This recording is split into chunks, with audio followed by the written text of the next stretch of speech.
What if tomorrow doesn't begin with an alarm clock, but with a notification that makes your heart stop? What if, somewhere between midnight and dawn, two superpowers decide that words are no longer enough?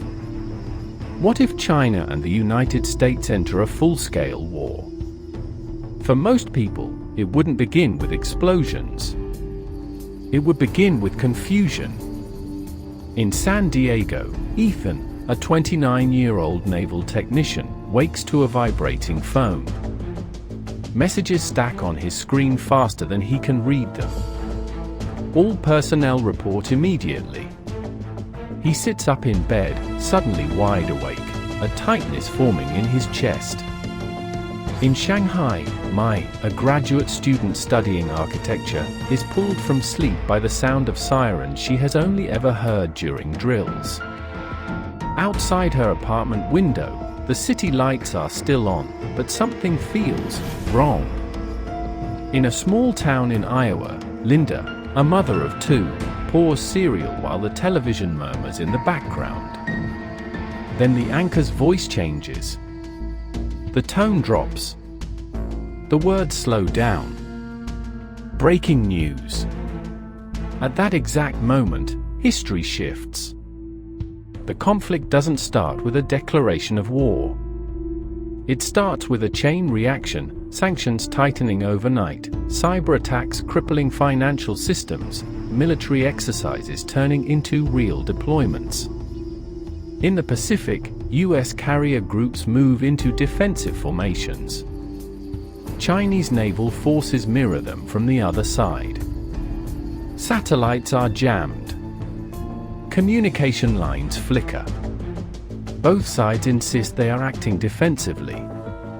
Both sides believe they are responding, not provoking. By sunrise, the stock markets crash. Shipping routes halt. Flights over the Pacific are cancelled mid-air and forced to turn back. The global economy, deeply tied to both nations, begins to seize like an engine without oil. Mai checks social media, but posts refresh slowly, then stop altogether. Government alerts replace normal notifications. She reads instructions about emergency preparedness and feels a chill she can't explain. Ethan stands on the deck of his ship as it pulls away from port. He watches the coastline shrink and wonders how long it will be before he sees it again, if he ever does. Linda's children ask why school is cancelled. She doesn't answer right away. She's too busy trying to understand what strategic confrontation really means for a family that lives thousands of miles from any battlefield.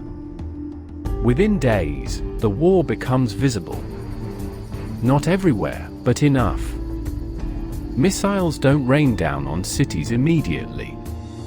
Instead, targets are chosen carefully: military bases, radar installations, naval assets. The goal is dominance, not destruction. But war never stays contained. In the South China Sea, a naval engagement erupts after a moment of misinterpretation. Radar locks. Warning shots.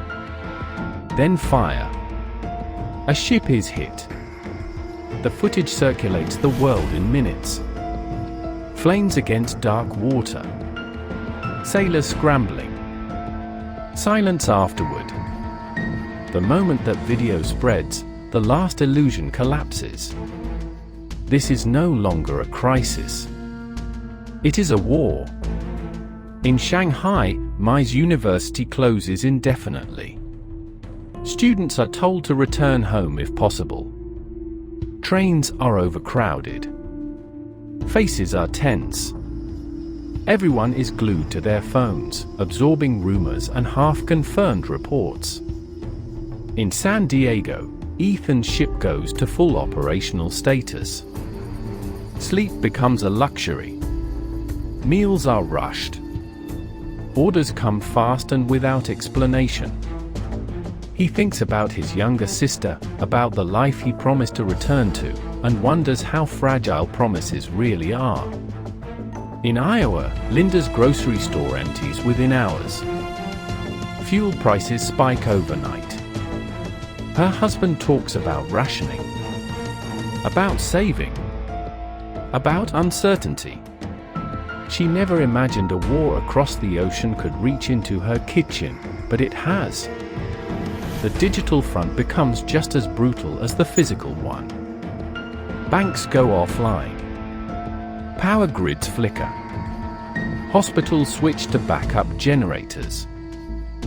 Cyber attacks ripple across borders with no warning and no clear attribution. Each side accuses the other. Each side retaliates. Ordinary people pay the price. In coastal cities across Asia, shipping containers sit untouched. Factories shut down. Millions are suddenly unemployed.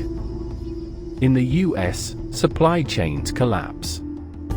Electronics vanish from shelves. Prices rise weekly, then daily. The phrase temporary disruption quietly disappears from official statements. As weeks pass, casualties mount. Not just soldiers. Fishing boats caught in restricted zones. Aircraft lost to miscalculations. Civilian infrastructure damaged by strikes meant for something else. My volunteers at a makeshift aid center. She translates for elderly residents who don't understand the alerts blaring from loudspeakers. One woman asks if the war will end. They're started by fear, pride, misjudgment, and the belief that power will prevent disaster. The question isn't whether humanity can endure such a war. The question is whether, next time, there will be enough restraint left to stop it from becoming something far worse. And whether we'll remember how close we came before it's too late.